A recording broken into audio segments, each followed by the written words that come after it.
Let's first explain international law in 30 seconds. International law is a set of agreements and customs most countries follow most of the times.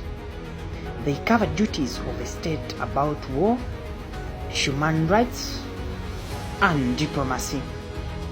They can be treaties most countries sign, like contracts. Principles and ideas, like customs, many follow. Cases are not just heard by a single court.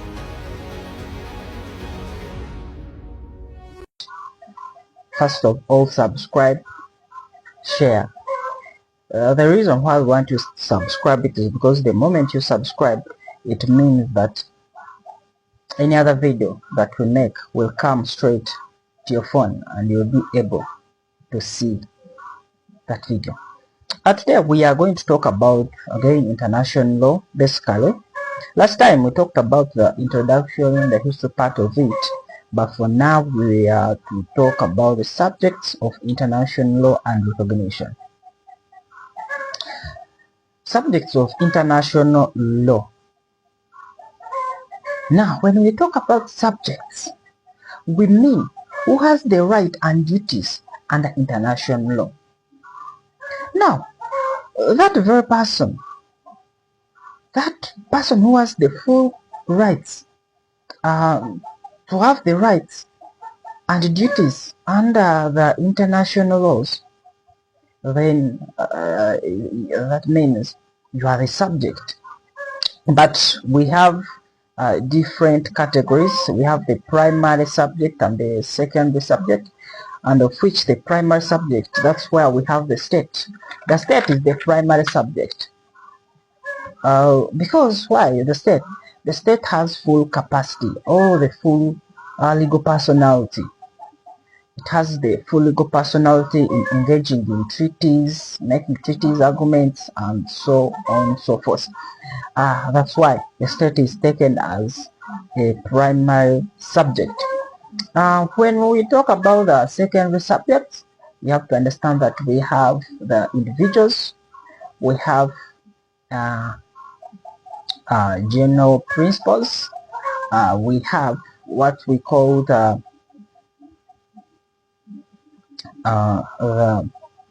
international organizations, that is the World Bank, United Nations, ICJ, ICC. There's very many.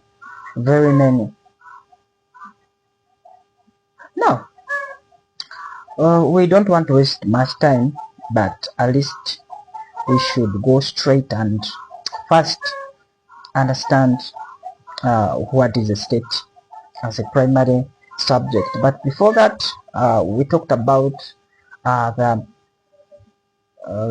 meaning of international law as the agreement or laws made by the different nations, and they are bound to them. So it is like the municipal law. The municipal law is made inside the country or by the country itself, or the nation or the state. So this is totally a little bit different. That international law, they are laws made by the nations or states, the combination of states, as in they agreed and they are bound to them. So the moment they make that law, it means they have to consent, then they are bound to the same. When you look at the definition of the state, Brownlee said that the state is a type of a legal person recognized by international law. For him, he said that the state is the type of a legal person recognized by international law. Yes, he talked about it in the context of a person or individual, but the group of individuals, because they said that one of the elements or ingredients of a state, it must have a permanent population. The population must be people or individuals. Now, so here for Brownlee, he stated that is the state is that a state is a type of a legal person recognized by international law. It is a legal person. He explained it in the context of a person, as in a person, but it is the combination, it is the population. Now, the population, so-called the individuals, who are grouped together because they are in one government, they have a defined territory, and they have the capacity to enter into relation with other states, which means they are very, very sovereign. Yes, they are very, very sovereign. When you read the concept or the principle of sovereignty, which means that they have the capacity to have their own laws. No one should come and deter or come and make some intervention in their laws. They have that mandate to be independent, to do their own laws, and they must be bound by their own laws.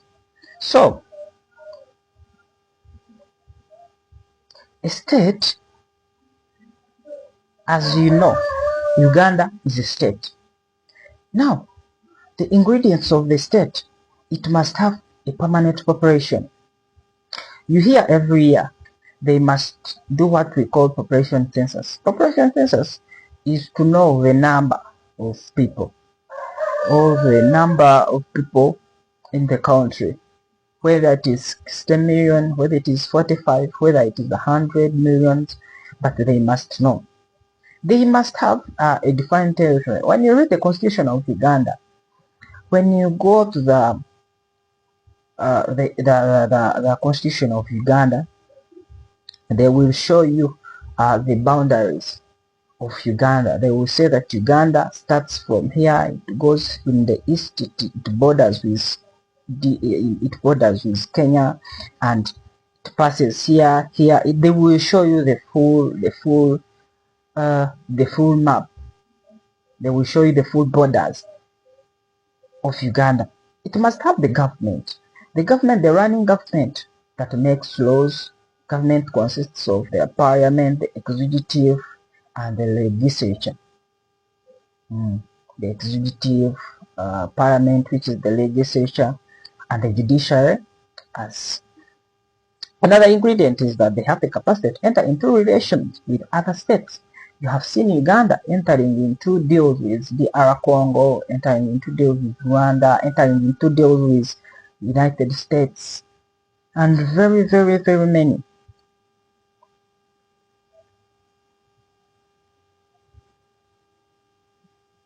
And when you look at the territory, you have to understand that a territory is the area of land, water, or airspace over which a state exercises sovereignty or control. As when you remember the land law, they will say that someone controls the downer part, the middle part, and the area above the space. That's why you find a certain country may come and say we don't allow any plane to fly over our skies, and there is nothing like a country or an airplane will pass because it is still under the sovereign of that country.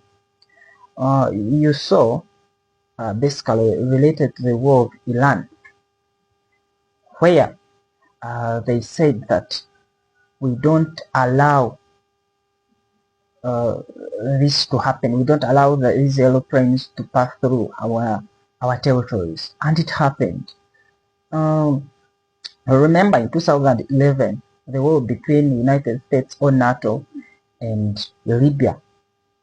These people, the NATO came and occupied the space of Libya, and they allowed no plane to pass through. I'm trying to explain that being that the territory, you own the water, the land, and the airspace. This is what I'm trying to mean.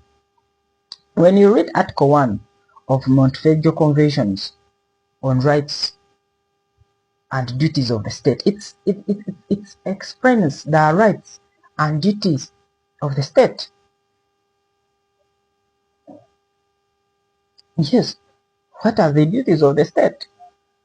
The state must have a permanent population, a defined territory, and a government, and more so.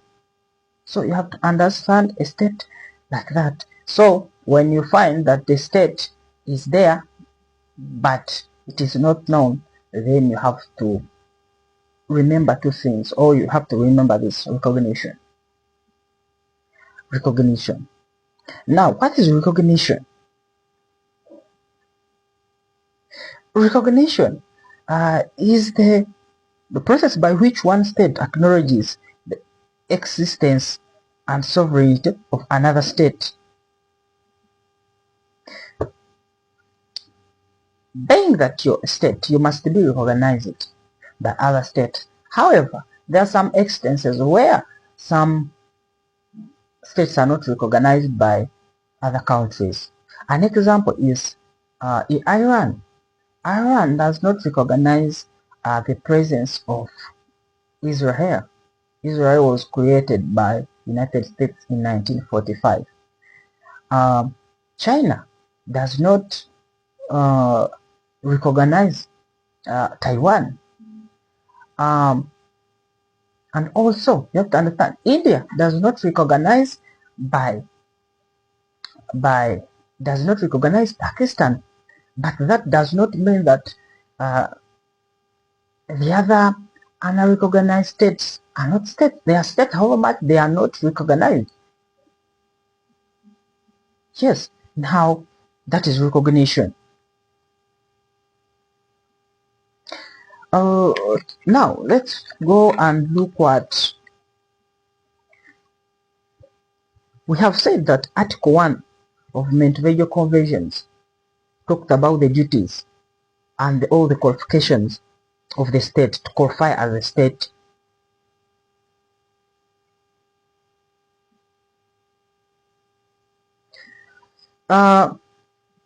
When we go back and talk about the recognition, I have told you that there are some instances where you find that you are recognized but not in full capacity. You are just recognized, but you are not recognized by everybody. We have what we call de facto and de jure. De facto means that you have limited recognition. Some recognize you, other does not. De jure means that you are fully recognized. As I've told you, that you will find Iran does not recognize the existence of Israel, but UN recognizes the existence of Israel. Now, that is recognition.